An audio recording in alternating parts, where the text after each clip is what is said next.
Welcome to Donmar TV News Channel, mga balita sa buwan ng Oktubre. Wala na. Ano na ba itong away niya sa Kamara ng Representante? Sabi po nung Deputy Speaker, ito naman daw si Congressman Lord Velasco, harapin niya ang katotohanan na yun daw pong mga miyembro ng Kamara ng Representante ay gustong manatili sa upuan si Speaker Alan. Pero iba naman ang sinasabi. Nabasa naman natin dito sa dyaryo ngayon na si Velasco naman daw, sang-ayon sa isang kongresista, nakakuha na lang maraming sumusuporta. Nagbigay pa nga ng bilang 154 backers daw. Dahil daw, hindi daw sumunod si Speaker Alan sa usapang lalaki. Gentleman's agreement. Kaya marami raw na turned off.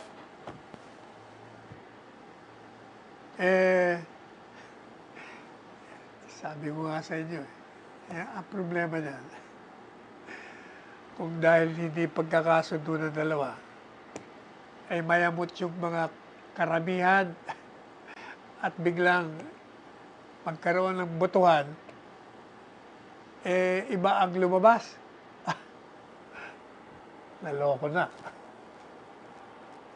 Pero sabi nga natin sa inyo, ng isang programa natin, concentrate na lang muna kayo sa national budget. Yan ang gusto ni Presidente. Ayusin po natin.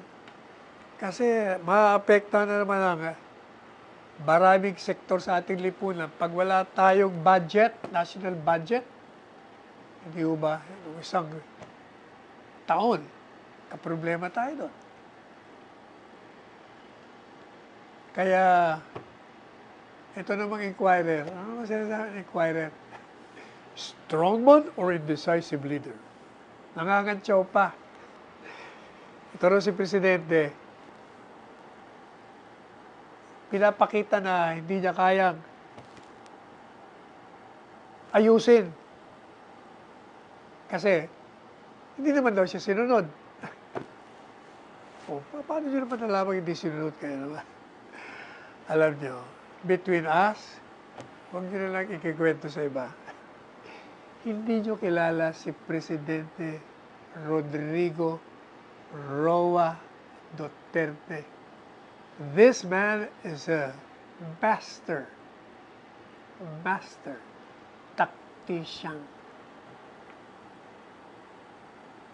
Hindi ito nakikialam sa ibang departamento.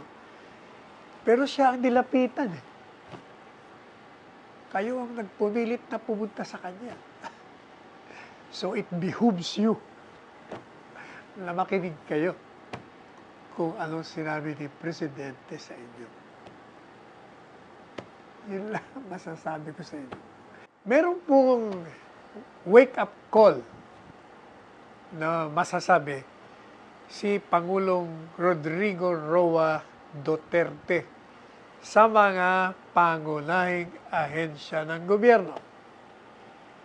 Meron pong pinalabas sa pamamagitan ni Executive Secretary Salvador Medialdea sa isang memorandum. Inutos po ni Presidente yung pong mga ahensya na kailangan maging more attentive at maging responsive sa mga pangangailangan ng iba't ibang probinsya at syudad dito sa pakikimbaka sa COVID-19. Specifically, yung pong mga inorderan niya, yung Philippine National Police, yung Armed Forces of the Philippines, yung pong Philippine Coast Guard, yung government-owned and controlled corporations, yung government financial institutions, state universities and colleges, local government units. Yung pong lahat ay dinirekta niya na mag-impose ng mga latest guidelines ng yung pong mga ilalabas ng IATF. Ito pong mga guidelines nito, napapaloob doon sa Resolution number 75-A ng IATF, kung saan dinidirekta ng National Force and the Department of Interior and Local Government na siguruhin na yung mga areas, mga lugar na kailangan ng lokal na aksyon, implement o isakatuparan immediately yung strict lockdown. Lalong-lalo na po dun sa mga lugar na kailangan in line with the zoning containment strategy. Kailangan po ng strict enforcement ng mga health standards. Ano ba yung minimum health standards? Yan ang nga po sinasabi natin. Face mask, face shield, washing of your hands with soap and water for 20 seconds, and observance of the 2-meter, 6 feet physical distance. Yun. Ano pa? Yung intensified tracing and quarantine of close contacts, and yung isolation of confirmed cases. Sandali nga, buti naman, naalala, alam po ninyo, ako'y ginising nung isang gabi, nung isang mamamayan, actually, hindi siya, kundi kaibigan niya, tumawag sa atin, alas 12 ng gabi. Kasi daw, yung isang kaibigan nila, na may asawa, COVID. Anong problema? Yung asawa, nahawa yata dahil sabi niya sa sales. Pag uwi, nilalagnat na. So nagpunta sila sa medical city. Nagpa-examine. Dalawa ngayon, pareho sila positive. Pinasok yung asawa sa medical city, pero siya, yung asawa niya, yung babae, hindi po pinayagan kasi mild lang naman daw, kaya mag-quarantine na lang siya. So, ginawa naman itong babae, tinawagan yung mga quarantine. Ang sagot sa kanya gabi na, bukas na lang. Sus, Mariosep, ano ba yan?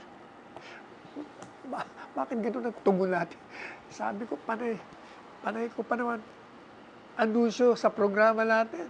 Dami na tayong quarantine center, yung pala, tatawagan lang kayo. Hindi kayo makatugon. Anyway, taga-Pasig ito. Yan yata mga tinawagan. So, ano ang problema? Ang problema, yung babae daw, nandun sa kotse niya. Natutulog. Hindi natutulog, kundi doon. Sabi ko, pwede ba ako patawagan nyo na lang sa akin para ma-interview natin kung anong problema. Alas 12 ito, pasado. Sabi, tumawag. Sabi ko, ma'am, ano po ba ang problema natin? Kunento ka. Sabi ko, bakit ka nandiyan? Ba't di ka, ayaw mo bang umuwi? Wala ka bang bahay o mga kamag-anak? Meron po akong 4 na anak. What's stopping you from going home? Although, medyo nahulaan ko na kung bata ayaw. Kasi po, mga bata pa yung mga anak ko. 4 sila. Baka po mahawaan, mild, meron po akong COVID. Ko, may quarantine center naman tayo. Tinawagan ko nga po yung mga quarantine center. Bukas pa raw nila ako maasikaso. Sus, Mariosep. So, madalit sabi, tinawagan natin yung DOH. Si Asek Elmer Punsalan. Sabi ko, wala na ba? Hindi ba meron tayong mga quarantine center o saan ba natin pwedeng ilagay ito? Hindi pwedeng umuwi.